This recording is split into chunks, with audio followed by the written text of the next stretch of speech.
आगरा के प्रख्यात doctor homeopathic जगत में अलग पहचान रखने वाले आर.एस. पारीक को पद्मश्री पुरस्कार से सम्मानित किया जाएगा। Doctor R S. पारीक को पद्मश्री सम्मान मिलने की घोषणा के बाद से परिवार में खुशी की लहर और उत्साह है।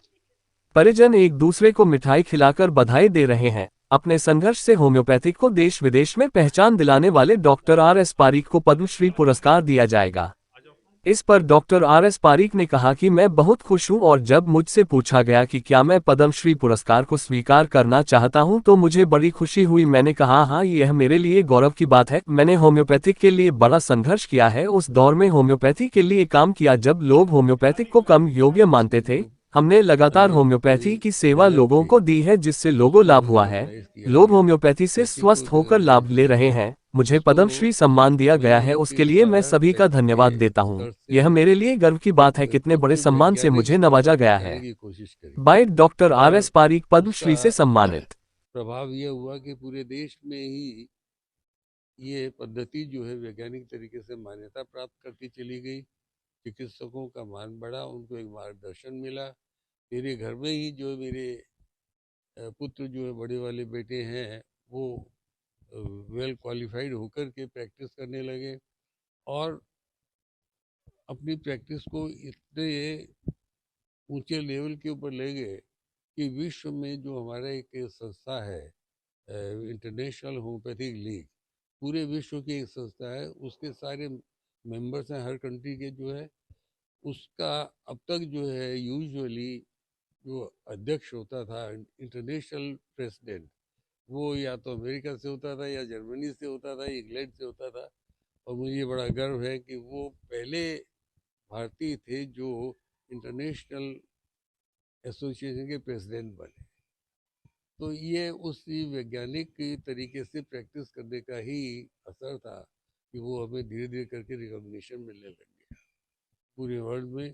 और मुझे ये बहुत खुशी है कि एक समय था जब मैं पढ़ने गया था जर्मनी और आज वहाँ के लोग यहाँ पढ़ने के लिए हम लोगों से आ रहे हैं, क्योंकि वो यहाँ देखते हैं कि हम बड़े तरीके से उसको प्रैक्टिस करते हैं। उस वक्त आज से 70 वर्ष पहले तक ऐसा ही रूप था उसका। और उसका एक कारण ये भी था सॉरी कि मैंने कभी भी किसी दूसरी पैथी को नकारा नहीं, क्योंकि कोई भी चीज़ परफेक्ट नहीं है। किसी में कोई अच्छाई है, किसी में कोई अच्छाई है। बहुत सी चीज़ें होम्योपैथी में अच्छी हैं, बहुत सी चीज़ें एलोपैथी में, इमरजेंसी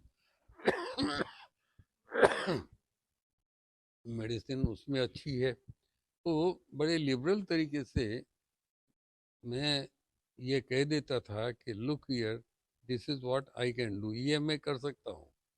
और जो नहीं कर सकता था वो मैं अपने मरीज से बड़े ऑनेस्टली कह देता था कि दूसरा कौन आदमी है जो आपको ज़्यादा अच्छा कर सकता है, और उसके बाद रेफ़र कर देता था।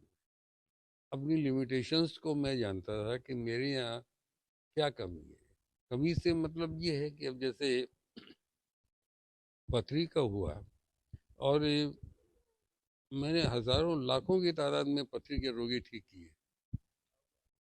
कई दफ़े ऐसी स्थिति आ जाती थी कि पथरी बहुत बड़ी है, उसको हम लोग स्टैग हॉर्न कैलकुली कहते हैं, जो कि असंभव है उस छोटे से रास्ते से निकलना।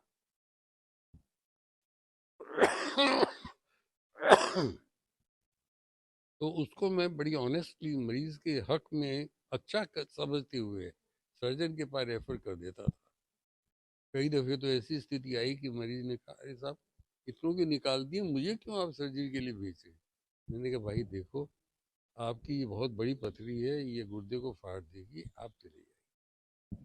सर्जन के पास रेफर किया, सर्जन ने उसको जो निकाल दिया, निकाल करके फिर उस वक्त की ऐसी ऑनेस्ट प्रैक्टिस होती थी, सर्जन फिर चिट्ठी लेकर मेरे पास भेज देता था कि मैंने अपना काम कर दिया, अब ये दोबारा न बने, इसके लिए आप।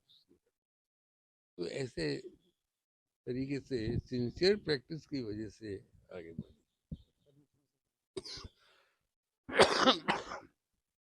हाँ, कल मेरे पास तो खबर आई मिनिस्ट्री ऑफ होम अफेयर से, और उसके बाद में उन्होंने पूछा कि आपको स्वीकार है ये? तो ऑफ कोर्स, विद प्लेजर। और फिर उसके बाद में दोबारा फ़ोन आया कि आप ये सम्मान ग्रहण करने के लिए दिल्ली आ सकेंगे।